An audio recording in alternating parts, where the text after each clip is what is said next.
Hello everyone, आज है 10 मार्च और आज इस वीडियो में हम बात करने जा रहे हैं यस बैंक के बारे में। एक दिग्गज ब्रोकरेज फर्म के द्वारा यस बैंक को लेकर एक बड़ी कमेंट्री की गई है, उसके बारे में चर्चा करेंगे और ये भी डिस्कस करेंगे कि 12 से 13 रुपए का ये शेयर क्या खरीदारी के लिहाज से अट्रैक्टिव है कि नहीं। तो वीडियो को शुरू करूँ उससे पहले अगर आपने अभी तक चैनल को सब्सक्राइब नहीं किया है तो प्लीज़ अभी इसे सब्सक्राइब कर लीजिए, क्योंकि आगे भी बहुत सारे वीडियोस हैं जो आपको काफ़ी ज़्यादा हेल्प करेंगे। तो 12 रुपए का शेयर है यस बैंक। पिछले एक महीने में अगर हम देखें तो पिछले एक महीने में यस बैंक के शेयर में 7.5% की गिरावट है। आप देखेंगे तो एक झटके में शेयर टूटा जरूर था लेकिन बाउंस बैक किया, लेकिन उसके बाद भी लगातार ये टूट रहा है। पिछले कुछ दिनों से स्टेबल होने की कोशिश जरूर यहां पर देखने को मिली है, लेकिन एक साल में अगर हम देखें तो पिछले एक साल के अंदर यस बैंक में 20% की गिरावट है। टूट गया था जरूर लेकिन बढ़िया बाउंस बैक आया था, फिर टूट गया, फिर बाउंस बैक आया। देखो यस बैंक का जो इनिशियल सपोर्ट है वो 12 रुपए के आसपास है। रीजन ये है कि यस बैंक ने जो एफपीओ के जरिए पैसा रेज किया था वो 12 से 13 रुपए के आसपास रेज किया था, और दूसरा जो बहुत ही तगड़ा और स्ट्रांग सपोर्ट मेरे हिसाब से 10 रुपए के आसपास है, और 10 रुपए से नीचे इस शेयर का जाना मुझे मुश्किल लग रहा है। क्योंकि अगर हम देखें तो यस बैंक का जब क्राइसिस आया था, जब बैंक डूबने के कगार पे था, तब स्टेट बैंक ऑफ इंडिया सामने आई थी और भी कई सारे बैंक आए थे और सब ने इक्विटी खरीदी थी यस बैंक में, और वो भी 10 रुपए की कीमत पर। और 10 रुपए पे कई सारी बैंक्स ने इक्विटी खरीदी। जितनी भी बैंक का इन्वेस्टमेंट अभी यस बैंक में है वो 10 रुपए के भाव पर है, और मुझे लगता है कि उससे नीचे जाना थोड़ा सा मुश्किल लग रहा है। खराब से खराब हालातों में भी वो 10 रुपए से नीचे नहीं गया था। लेकिन अभी एमकी ग्लोबल की एक बहुत बड़ी कमेंट्री आई है, काफी बड़ा ब्रोकरेज फर्म है, उन्होंने कहा है कि यस बैंक को बेच दो और टारगेट दिया है 10 रुपए का। ठीक है, पहली चीज ये कि मैं उनकी इस बात से सहमत नहीं हूं। ठीक है, ये मेरा पर्सनल ओपिनियन है। मुझे नहीं लगता कि यस बैंक 10 रुपए तक जा सकता है, क्योंकि इतने खराब हालत में भी जब रशिया और यूक्रेन का वॉर वाला सिचुएशन चल रहा था तब भी इसने कोई ज्यादा बड़ी गिरावट नहीं दिखाई है।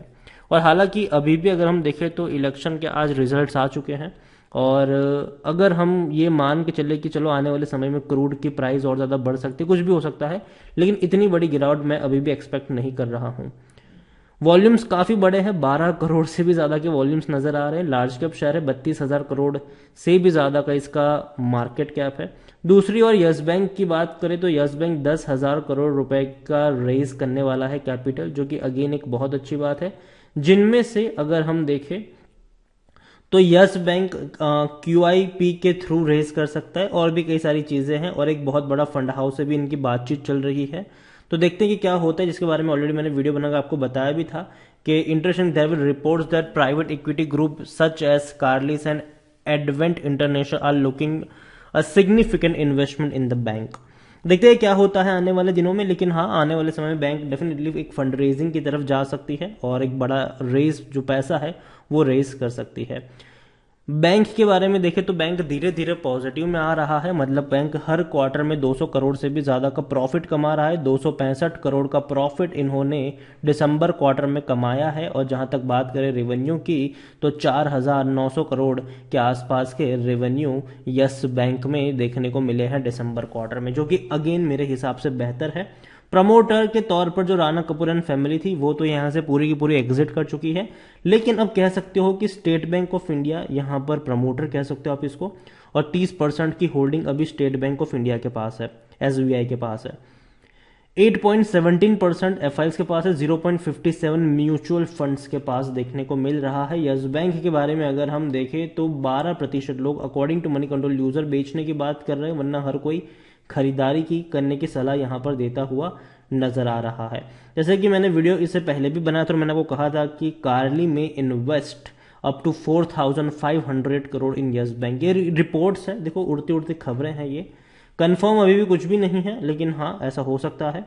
यहाँ पर रेवेन्यू इनके देखे तो लगातार टूट रहे हैं, और इवन फाइनेंशियल ईयर 2022 में इनके रेवेन्यू 20,000 करोड़ से थोड़े से कम हो सकते हैं।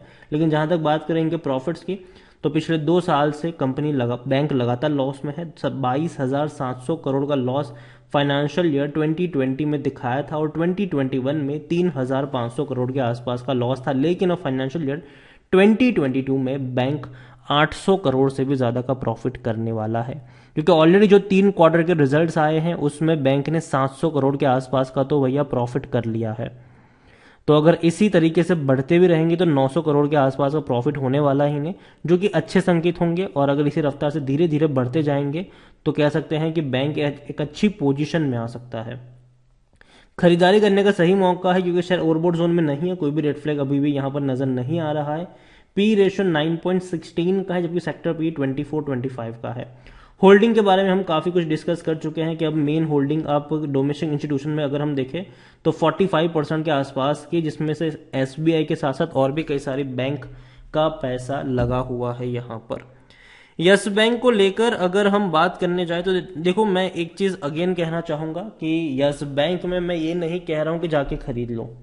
मुझे लगता है कि अगर शेयर 12 रुपए के नीचे जाएगा तो इनिशियली खरीदारी के मौके बनेंगे यहां पर, और 10 रुपए के और 11 रुपए के नीचे गया, 10 रुपए के आसपास रहा, तब तो भैया एक अच्छे मौके बन सकते हैं। तो किसी एक लेवल पर बहुत सारी क्वांटिटी मत ऐड करना। और दूसरी चीज, इस बैंक से आप ये एक्सपेक्ट नहीं कर सकते हो कि ये आपको महीने 2 महीने में अच्छा पैसा बनाकर दे दे, नहीं। ये इसी रेंज के आसपास घूमेगा, 11 से लेकर 14 रुपए के बीच में ये लंबा समय बिताने वाला है। लेकिन जैसे जैसे धीरे धीरे क्वार्टरली रिजल्ट्स आएंगे, बैंक अच्छा परफॉर्म करता रहेगा, वैसे वैसे शेयर में तेजी आएगी। लेकिन अगर एक क्वार्टर भी बीच में खराब आ गया, बैंक ने लॉस दिखा दिया, तब तो भैया एक अप डिक्लाइन की तरफ भी ये शेयर जा सकता है। तो उस चीज़ के बारे में ध्यान रखें। मुझे लगता है कि यस बैंक में जो खरीदारी के मौके हैं वो 12 रुपए के नीचे बनेंगे इनिशियली शुरुआती दौर में, और अगर मार्केट और ज़्यादा खराब रहता है तो 11 रुपए के नीचे भी खरीदारी के दोबारा मौके, एवरेज करने के मौके बन जाएंगे। और लॉन्ग टर्म का टारगेट होना चाहिए, 2 या 3 साल का टारगेट यहाँ पर होना चाहिए। और अगेन वक्त लगेगा इस बैंक को धीरे धीरे स्ट्रांग होने में। अभी के लिए ये कहना कि बैंक बर्बाद होगा, भले ही एमकी ग्लोबल का 10 रुपए का टारगेट है, लेकिन अगेन ये देखो, पहली चीज बैंक डूबने वाला नहीं है। बैंक के पास इनफ पैसा है, बैंक इनफ पैसा रेज करने वाला है आने वाले दिनों में। जितने अच्छे और बड़े फंड हाउसेस यहाँ पर इन्वॉल्व होंगे, उतना ही बेहतरीन बैंक की रेपुटेशन आने वाले समय में बढ़ सकती है। तो ओवरऑल इतना ही कहूंगा। यस बैंक 10 रुपए का टारगेट है, बेचने की सलाह है एमके ग्लोबल की, लेकिन मेरी नहीं है। मैं कहूंगा बने रहिए यहाँ पर, लेकिन हाँ, जल्दी रिटर्न एक्सपेक्ट करते हो तो भैया इस बैंक से दूर दूर दूर दूर तक अपना नाता मत बनाए रखें, दूर ही रहिए इससे। ये बहुत ही पेशेंस लेने वाला बैंक है, मतलब शेयर है। इसमें आपको लंबा इंतजार करना पड़ सकता है।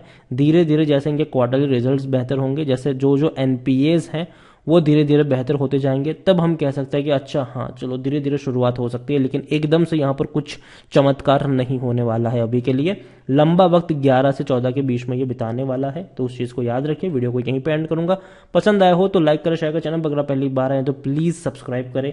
और यस बैंक के बारे में आप क्या सोचते हैं वो भी आप मुझे कमेंट में लिखकर बता सकते हैं। Thank you.